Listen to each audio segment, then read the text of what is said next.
ধরনের চার দোকানদার যে মহিলা ও কি বীরাঙ্গনা নেই ৭১ সালে জন্মই তো হয়নি।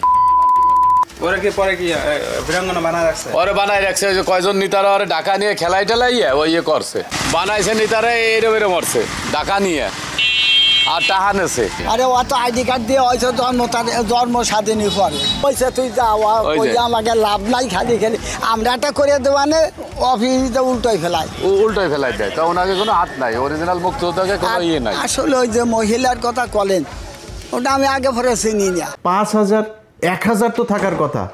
মন্ত্রণালয়ের কাছে তালিকায় নাম আছে মাত্র ৫৩০ জন। কোনো সমস্যা নেই ভাই, ৫৩০ জনও ইটস হিউজ। আমি এটাও যদি ৫৩০ জন যদি ধর্ষণের শিকার হয়ে থাকে আমি সেটার বিচার চাই, সেটাকে আমি ব্যাপক ন্যাক্কারজনক হিসাবে দেখতে চাই। এই ৫১৩ জনের মধ্যে ৩০ জনের মধ্যে আমি গেলাম আমরা অনুসন্ধান করতে, এর মধ্যে ঢাকা বিভাগটা দিয়ে আমরা শুরু করলাম। তো মন্ত্রণালয়ের হিসাব অনুযায়ী ঢাকা বিভাগে ধর্ষিত হয়েছেন হলো ৬৯ জন। এই ৬৯ জনের পেছনে খোঁজ নিতে গিয়া ভাই যা দেখলাম, আইরে ভাই পাকিস্তানের মিলিটারিরা এত ধর্ষণ করে গেল। এই ৬৯ জনের মধ্যে কারোর গ্রামই নাই। একটা মানুষের নাম দেওয়া হয়েছে এই ঢাকার কেরানীগঞ্জে, গ্রাম নাম দেওয়া হয়েছে, সেই গ্রাম বলে কোনো গ্রামই নাই, কেউ মানুষ নাই, সেই নামের কোনো মানুষও এলাকায় নাই। একজন আছে ফাতেমা বিবি, ফাতেমা বিবি একাই ৩00-৪00 মিলিটারিকে সে এক বিস্ফোরণ বানিয়েছেন। তিনি বিস্ফোরণ বানিয়ে বলে মরিচের গুঁড়া টুরা, হলুদের গুঁড়া, ঝাল মশলা দিয়ে মাখায় টাকা তিনি এক বিস্ফোরণ বানিয়েছিলেন। সেই বিস্ফোরণ দিয়ে তারপরে পাকিস্তানের 400-500 মানুষকে মেরেছেন। 14-13 জনের আপনার এই গোপনাঙ্গ কেটেছেন পাকিস্তানি মিলিটারিদের। গোপনাঙ্গ কেটে ওর ওর এই এর মধ্যে আপনার উঠানের মধ্যে ওনাকে শুটকি বানাতে দিয়েছিল সেই গোপনাঙ্গ দিয়ে। এই হলো গিয়া শুনেন একটু ক্রাইম এডিশনে সে প্রোগ্রামটার অল্প একটু কথা শুনেন, শুনলে বুঝবেন কি বলে। একটা পাঁচফোড়ন তৈরি করলাম, কিছু ছাই, তামুকের ফাঁকি, মরিচের ফাঁকি দিয়ে ছোট্ট ছোট্ট করে গোল্লা বানাইয়া এক একজনের হাতে দিতাম। অনেক মানুষ ছিল এদেরকে হাতে দিতাম, ওরা গাছের গায়ে গায়ে থাকতো। যখন ওইটা যখন পড়তো তখন ওরা আসলে ভরা ছিঁড়ে মারলে ভরা ওকে নাক মুখ চোখ মুখ কানা হয়ে যেত গা, তখন ওদের অস্ত্র মস্ত্র আমরা চিনে এনে মুক্তিযোদ্ধাদেরকে দিতাম। বহু অপারেশন করছি আমরা নিজের হাতে, না হইলে কমসে কম আমার এই হাত দেয়, না হইলে 2-500 আমি মারছি। আমি 11 জনের জীবিত অবস্থায় তাদের পুরুষঙ্গ কেটে লেছিলাম কাঁচি দিয়া, বব কাঁচি দিয়ে কাইটটা আমি টাকি মাছের মতন শুটকি দিছিলাম। এই হইল কি আমাদের মুক্তিযুদ্ধের ধর্ষিতাদের অবস্থা। ৫৩০ জনের মধ্যে একজনকেও, পুরো ঢাকা বিভাগে আমরা একজনের খুঁজে পাইনি যেটা বাস্তবিক পক্ষে মানে বাস্তবিক অর্থে কেউ ধর্ষিত হয়েছে এই প্রমাণ দিতে পারে। নানান ধরনের গল্প, এই করেছে ওই করেছে, 3টা কোশ্চেন করলে এরপরে ঘুরপেচ খাওয়া যায়। কয় আমার 4-5টা ভাইকে, আপনার 4 ভাই আর 1 বোনকে মারা হয়েছে 71 সালে। সেই 4 ভাইয়ের নাম বলতে বললে একবার এক ভাইদের নাম বলে। আবার পেটের বাচ্চা মারা গিয়েছে, বাচ্চার বয়স কত ছিল, পাশের থেকে আরেকজন বলে আপনার তো বাচ্চা টাচ্চা ছিল না, কয় পেটের ভেতরে শহীদ হয়েছেন। শোনেন একটু কি বলে। ফরিদ, আরেক ভাইয়ের নাম আসলো দরবেশ, আরেক ভাইয়ের নাম ছিল মনসুর আলী, আরেক ভাইয়ের নাম ছিল নূর মোহাম্মদ, আমার বোনের নাম ছিল নাজমা আমার ছোট ছিল। আমার বোনকে ওই জায়গায় মাইরে ফেললো ফরিদ, শেখ ফরিদ। আমার আর একটা ভাইয়ের নামও শেখ ফরিদ আছে, জীবিত, এটা না আগে ছিল আমার বড়। আরেক ভাইয়ের নাম আছিল যে আবুল ফরাজ, আরেকজনের নাম আছিল মনসুর আলী, আর বোনের নাম ছিল নাজমা। আমার প্রথম সন্তান শহীদ হয়েছে, দ্বিতীয় সন্তান মুক্তিযুদ্ধের সময় শহীদ হয়েছে, দ্বিতীয় সন্তান মুক্তিযুদ্ধের সময় আপনার বয়স ছিল 20-22 বছর। হ্যাঁ, আপনার ছেলের বয়স কত তখন? মনে করেন ছেলে আমার গর্ভে শহীদ হয়েছে, গর্ভ অবস্থায় শহীদ হয়েছে। এইভাবে আমাদেরকে এই গাঁজাখুরি গল্প শোনায়া একটা বিশাল প্রজন্মকে আমাদের 54 বছর ধরে অন্ধ বানিয়ে রাখা হয়েছে। আমরা আসলে যদি মুক্তিযুদ্ধের সময় কোনো মানুষ মারা গিয়েছে কিনা, কেউ রেপড হয়েছে কিনা, কতজন হয়েছে, আমরা এটা জানতে চাই, আমরা শুনতে চাই, এটা জানুক এই জাতি। কেউ জানে নাই। মুজিব এই শালায় ওর এক কমিশন গঠন করেছিল, আচ্ছা খোঁজ নে তো দেখ কয়জন মারা গিয়েছিল। সারা দেশে মিলা ওরা এই মুক্তিযুদ্ধের সময় নিহত মানুষ পেয়েছিল হইল 33 জন। এই 33 জন পাওয়ার পরে আর খুঁজা পায় না, কয় তাহলে বাদ দে, এটা নিয়ে আর আলাপ দরকার নাই। এরপরে আর কেউ সেই আলাপে যায়নি, সবাই এটা নিয়ে রাজনীতি করেছে। ভাই 530 জন যদি ধর্ষিত হয়ে থাকে, এটা আমি মনে করি যে ব্যাপক মানবতা বিরোধী অপরাধ। এটার সাথে যে যে জড়িত ছিল মারা তো যাইতে হবে। এক একটা 68,000 গ্রাম দিয়ে যদি আপনি 2 লাখের ভাগ করেন 2.90, প্রায় 3 জন করে পড়ে। এই 3 জন করে আপনার গ্রামে আছে, আপনার জেলায় আছে, আপনার বিভাগে আছে। কারোর কাছে শুনেছেন যে কারোর বিভাগে আছে? কেউ বলতে পারবেন যে কার মা বোন রে, আওয়ামী লীগের কারোর মা বোন রে যদি নাকি পাকিস্তানিরা লাগায় যায়, তোরা তালিকাটা আমার কাছে দিস, আমরা খোঁজ খবর নিব, নিয়ে তারপর দেখব তোর মা বোনদের ভ্যাজাইনাল চেক আপ করায় তারপরে নিয়ে আসবো না, দেখবো না কী হয়। এটা করে কি করা হয়েছে, পাকিস্তানিদের সাথে আমাদের একটা বিরাট দূরত্ব তৈরি করা হয়েছে। এই দূরত্ব তৈরি করেই তারপরে এই যে শালারা যে বলে যে মুক্তিযুদ্ধ, মুক্তিযোদ্ধাতেই 16 ডিসেম্বর, এই যে কয়দিন পরে বাল দিবস আসতেছে, একটা বিজয় দিবস, এটা বালের বিজয় দিবস রে। ভারতীয়রা পাকিস্তানিদের কাছ থেকে দেশ লেখা নিল, একটা সেক্টর কমান্ডার থাকতে পারেনি, একজন। এই যে ছবিটা, এই যে সাইন করার যে ছবিটা, একজন বাংলাদেশি আছে, সব ইন্ডিয়ানরা। তা আমার কিসের বিজয় দিবস? এরপরে ইন্ডিয়ান মিলিটারিরা এই এসে আমাদের দেশের সব কল কারখানা যা যা আছে সব কিছু নিয়ে গেল। আজকে আমরা বলি না যে আমাদেরকে ব্যাপকভাবে বঞ্চিত করা হয়েছে, উনি পশ্চিম পাকিস্তান পূর্ব পাকিস্তান থেকে সব নিয়ে যেত, পূর্ব পাকিস্তানে কিচ্ছু করা হয় নাই। ভাই ইতিহাস যা গিয়েছে সব বাদ দেন, কয়জন ধর্ষণ হয়েছে বাদ দেন, মুক্তিযোদ্ধা কয়জন ছিল আর নিহত কয়জন হয়েছে সব বাদ দেন, ওগুলি পাস্ট। আপনি বর্তমান নিয়ে করতে চান, আপনি দেখবেন যে পাকিস্তানের এই যখন কিনা আমাদের 1971 আগ পর্যন্ত যখন একসাথে ছিলাম, তখন পর্যন্ত আমাদের দেশে কি মিল কল কারখানা কি হয়েছে, হসপিটাল স্কুল কলেজ যা যা হয়েছে, এটা তো এখন আছে, তাই না? আমরা গুগলে সার্চ দিলে পাবো না? আচ্ছা ভাই, আপনি কি জানেন যে এই যে বুয়েট কারা করেছে জানেন? এই যে বঙ্গবন্ধু শেখ মুজিব মেডিকেল কলেজ 1965 সালে এটা করা, সেইখান থেকে এসে তারপরে আপনার এটার নাম দিয়েছে 1998 সালে এটা নাম পরিবর্তন করে তারপরে আওয়ামী লীগ এটা করেছে। BUET, KUET, RUET, CUET, Chittagong medical, sir Salimullah medical, Rangpur medical, Mymensingh medical, যত রাজশাহী মেডিকেল, রাজশাহী ইউনিভার্সিটি। আরে ভাই, যুদ্ধের ঠিক 1 বছর আগে 1970 সালে জাহাঙ্গীরনগরটা দিয়ে গিয়েছে। মিল কলকারখানার নাম শুনবেন, Adamjee jute mill, Dhaka jute mills limited, Amin jute mills limited, Khulna jute mills, Karnaphuli rayon mill, Pragati industries, Kaptai জলবিদ্যুৎ, Chandraghona paper mill, Ispahani cotton mills, Khulna news print, Chittagong dry dock, eastern refinery limited, যা যা আছে এগুলো সব পাকিস্তান করে দিয়ে গিয়েছে। আপনি জানেন এই যে কমলাপুরটা আছে না, আমাদের বিশাল সুন্দর এক কমলাপুর রেজিস্ট্রেশন, পাকিস্তান করে দিয়েছে। যে জাতীয় সংসদ ভবনটা আছে না, এই সংসদ ভবনটা এই পাকিস্তান তারপরে করে দিয়ে গিয়েছে এই দেশে। আপনি আমারে বলেন 1971 সালের পর থেকে ঢাকা মেডিকেল 1921 সালে প্রতিষ্ঠিত, কিন্তু এটার বেশিরভাগ যে বিভাগগুলো আছে, ঢাকা মেডিকেলটা ব্রিটিশ আমলে করে দেয়া, এটার যত মানে এই এক্সটেনশন সব পাকিস্তান আমলে করা হয়েছে। এখন এই যে ঢাকা মেডিকেলে আপনি যুদ্ধ হয়েছে না 1971 সালের আগে, এটার বলা হতো প্রাচ্যের অক্সফোর্ড। সেই প্রাচ্যের অক্সফোর্ড 1971 সালের পর থেকে এটার এক্সটেনশন কি হয়েছে জানেন?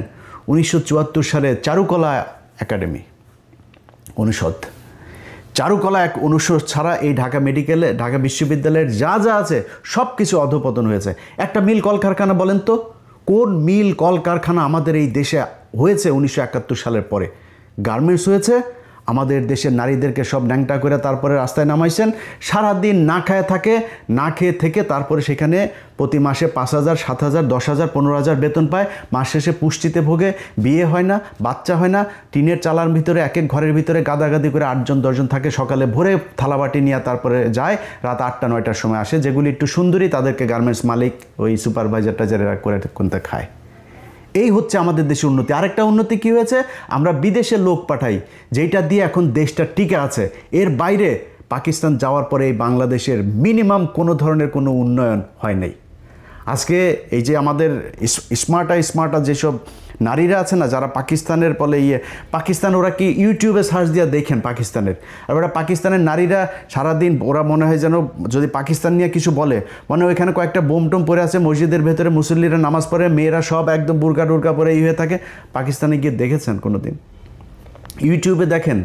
জীবনের ইচ্ছা আছে পাকিস্তানে যাব, ইনশাল্লাহ সৌদিতে যাবো আর পাকিস্তানে, দুই জায়গায় যাওয়ার খুব ইচ্ছা আছে, স্বপ্ন আছে, যাব। সেখানে ইউটিউবের মধ্যে ঘুরলে তারপরে দেখা যায়। আর ভাই ইসলামাবাদের হাইওয়েগুলি দেখছিস ইউটিউবে, ওটা কি আমেরিকা না পাকিস্তান এটা বোঝা যায় না। পাকিস্তান এমন কোনো জিনিস আছে যেটা কিনা তারা বিদেশ থেকে রপ্তানি করা লাগে, সব নিজেরা তৈরি করে। এই 2 দিন আগে ব্যালিস্টিক মিসাইল তারা করেছে, উৎক্ষেপণ করেছে। কি করে নাই তারা? মোটর সাইকেল, গাড়ি থেকে শুরু করে সব উৎপাদন করে। চিকিৎসা, তাদের চিকিৎসা খাতের অবস্থা জানেন? তাদের সাথে এখন আমাদের ব্যারিকেড তৈরি করে রাখা হয়েছে। এই ডিসেম্বরে আপনার কতদিন ধরে শুনছি বাংলাদেশ ঢাকা থেকে ইসলামাবাদে সরাসরি ফ্লাইট হবে, চালু হয় না। কারণ ওইখানে গেলে পাকিস্তানের যে ট্রিটমেন্ট ব্যবস্থা, এটা ইন্ডিয়ার সাথে আমাদের তখন একটা এই মানে এখান থেকে রোগী কিছু ভাগাভাগি হয়ে যাবে পাকিস্তানে, এটা কোনো দিনও চায় না। যেই কারণে এই ইন্ডিয়ার যারা কিনা এই বাংলাদেশের যে দালালরা আছে তারা চায় না পাকিস্তানের সাথে সরাসরি কোনো সংযোগ হোক।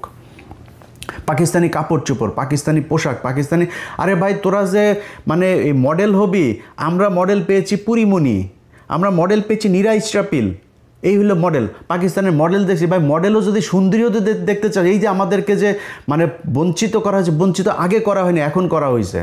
বাংলাদেশের ফকিন্নির বাচ্চারা তোদের মতো মডেল দেখে তো আমাদের এই ফেসবুকে আমাদের সময় নষ্ট করতে না। আমরা মডেল দেখতে পারতাম পাকিস্তানি মডেল, ওইটা হয়তো আমাদের মডেল।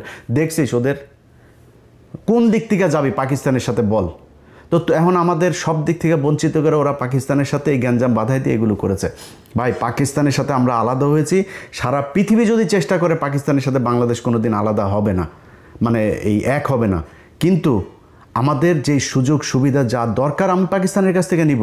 পাকিস্তানের সাথে আমার সম্পর্ক যদি ভালো থাকে, তাদের যেই নিউক্লিয়ার আছে সেটা তারা নিজেরাই বলে বাংলাদেশ ভাই তেরে আমার যদি লাগে তাহলে তোরে দিয়ে দিব, কোনো সমস্যা নেই। আমি কেন তার সাথে গ্যাঞ্জাম লাগবো? আমার যতটুকু দরকার আমি ততটুকু সম্পর্ক তার সাথে ভালো রাখবো। এখন এগুলো করতে দেওয়া যাবে না। এই যে এখন মাঝে মধ্যে দেখেন না 32 নম্বরকে বাঁচানোর জন্য তারপরে কিছু যোদ্ধা রাস্তায় নেমেছে। 32 নম্বরে কি বাল রে? এই 32 নম্বর হলো এই শেখ মুজিব 45,000 মানুষকে মেরেছে। এই 32 নম্বর তো সেই জায়গা। এই 32 নম্বরে বসে বসে 15,000 জাসদের নেতাকর্মীকে হত্যা করা হয়েছে। এখানে বসে এই সিরাজ শিকদারকে ক্রসফায়ারের নির্দেশ দেওয়া হয়েছে। এখানে বসে 74 সালে 27 লক্ষ মানুষকে হত্যা করা হয়েছে এই না খাইয়ে রেখে। এটা তো সেই জায়গা। এখানে থেকে সবশেষ আওয়ামী লীগ গণতান্ত্রিক দল টল যা আছে সব বাদ দিয়ে বাকশাল প্রতিষ্ঠা করে গিয়েছে এই শেখ মুজিব এই ঘরে বসা। এটা কিসের তরিয়ে? আর এরা সব নাচানাচিতে আছে। আরে বাবা 32 নম্বর এখনও বলছি না বাঁচাইতে, 32 নম্বরে আসে কিছু তোর? 32 নম্বরে যা কিছু আছে ওই জায়গায়। আর এই দিন যেটা হয়েছে এটা তো আমরা ভেলকি দেখিয়েছি। এইটা নিয়ে সবাই ব্যস্ত রাখবো, দিক থেকে রায় হয়ে যাবে। তোরা সারা দেশে কিসের ভেলকি দেখাবি? ভেলকি 32 নম্বরে কেন্দ্র করে তারপরে হয়েছে। সো এত উত্তেজনার কিছু নাই। এই বাল যুদ্ধ নিয়ে আমাদেরকে আর আলাদা করা যাবে না, এই দেশের মানুষকে বিভ্রান্ত করা যাবে না। যারা যাবে এইটারে কেন্দ্র করে, এই যে বাউলের দেখেন না, বাউলের পক্ষে এই যে বিএনপির মহাসচিব এই কুলাঙ্গারের বাচ্চা এই বলে যে বাউলের টাউল এগুলোর পেতে, কুলাঙ্গারের বাচ্চা তুই কেটা জানি না আমরা? তুই সারা জীবন তোর মেয়ে একটা আছে, ঘর জামাই আরেকটা আছে, দুইটা অস্ট্রেলিয়াতে রেখে তোর টাকা পয়সা সব পাচার করছিস। ওই আওয়ামী লীগের সময় পর্যন্ত তুই টাকা পাচার করছিস অস্ট্রেলিয়াতে তোর মেয়ের কাছে। তোর মেয়ে এখন দেশে এসে রাজনীতি করে। এতদিন কই ছিলি? বাংলাদেশের মানুষ জীবন দেয়, তুই অস্ট্রেলিয়াতে বসে, তারপর তোর অবদানটা কি আমারে বল? হাসিনার বিরুদ্ধে অবদানটা কি তোর? ও মেয়েরে দেখছে নাকি ওর ভাইরে দেখছে? ওবায়দুল কাদের আর ওই যে মির্জা ফখরুল আর ভাই আরেকটা আছে ফয়সাল, এই দুইটার চাঁদাবাজিতে ওই এলাকার মানুষ এখন ঘরে থাকা দায়। ও কয়েকদিন 2 দিন আগে লিখছে যে ওর নাকি বাড়িঘর কমেছে রাজনীতি করতে গিয়ে। তোর বাড়িঘর কমে? তোর বাড়িঘর তো সব অস্ট্রেলিয়ার থেকে শালা। ওরা এসে এখন এই মুক্তিযুদ্ধ নিয়ে বাউল দেখবেন এই এদের সবার এগুলি সব এক জায়গায় হয়ে যাবে দেখবেন। বাউলের ক্ষেত্রে ওরা এক জায়গায় হবে। আরে ওরা আমার আল্লাহরে নিয়ে যেই কথা বলেছে, তুই কিসের বালের বাউল? কোন জায়গার বাউল আসছিস তুই এখানে করতে? ওরা এই মুক্তিযুদ্ধকে নিয়ে ইসলামকে আলাদা করেছে, দাড়ি টুপিওয়ালা লোকজনকে বানিয়েছে রাজাকার, এরা হচ্ছে গিয়া দেশ বিরোধী। এটা বানিয়ে সেই ভারতের যেই ন্যারেটিভ সেটা এখানে প্রতিষ্ঠিত। এই ন্যারেটিভ দিয়ে এই দেশের রাজনীতি করা যাবে না, আমরা করতে দিব না।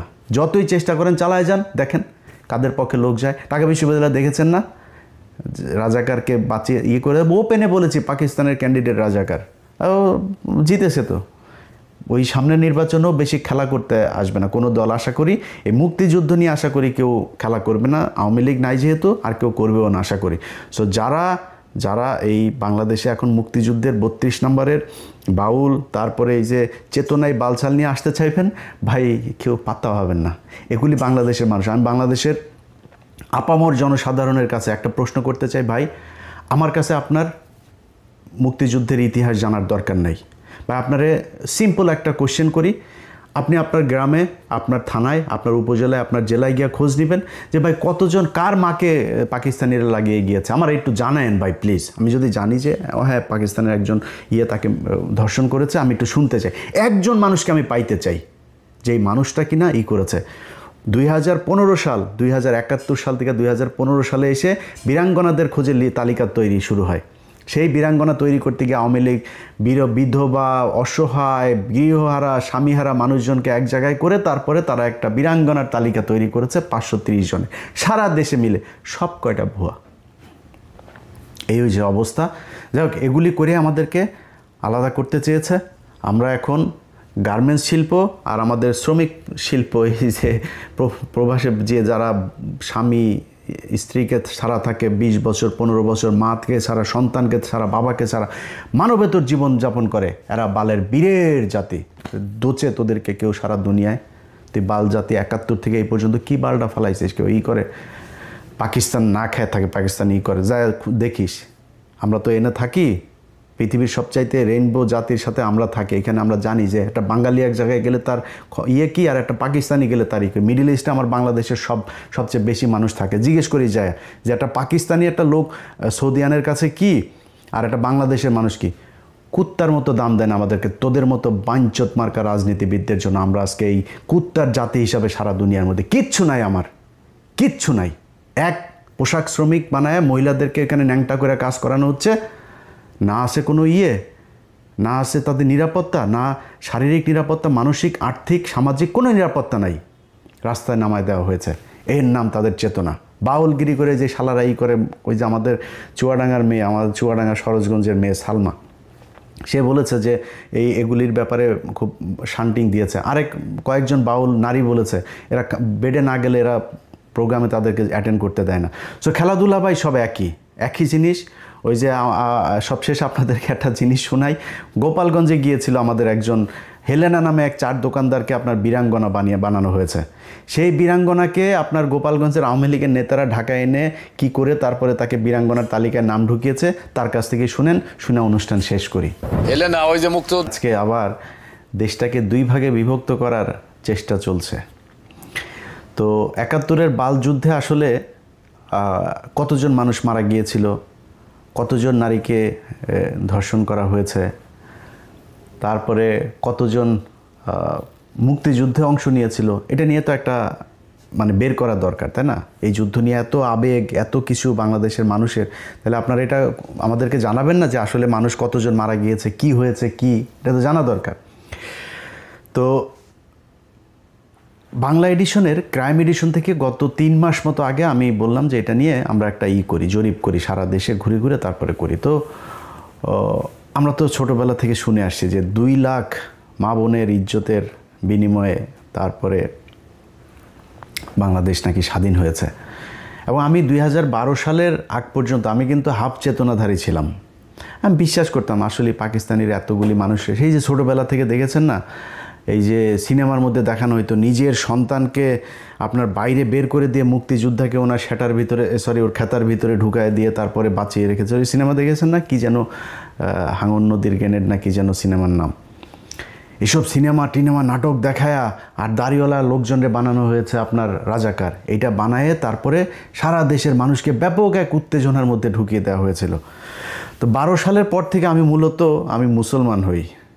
আমার ধর্মের প্রতি, ইসলামের প্রতি, বাংলাদেশে আসলে মুসলমানদেরকে নিয়ে তারপরে কি ষড়যন্ত্র, ভারতের ব্যাপারে আমি কিন্তু অনেক হিন্দি সিনেমা দেখেছি, হিন্দি গান, এখনও ওদের নিয়ে বিনোদন, এটা তো বিনোদনের জন্য দেখা, এখনও সত্যি কথা হিন্দি গান শুনি। তো এখন এই যে আপনি এগুলি যে আপনি করলেন, 71-এর যে যুদ্ধ নিয়ে আমাদেরকে যা দেখাইলেন, আমরা ব্যাপক এক উত্তেজনাশীল চেতনাধারী এক জাতিতে পরিণত হইলাম। সেই জাতিকে আপনি বুঝাইলেন 2 লাখ মানুষকে এই করার। তো আমরা প্রথমে গেলাম মন্ত্রণালয়ে একটু খোঁজ নিতে, যে মন্ত্রণালয়ে তো নিশ্চয়ই সেই 2 লাখের না থাকে 1 লাখের তো থাকবে না, 50,000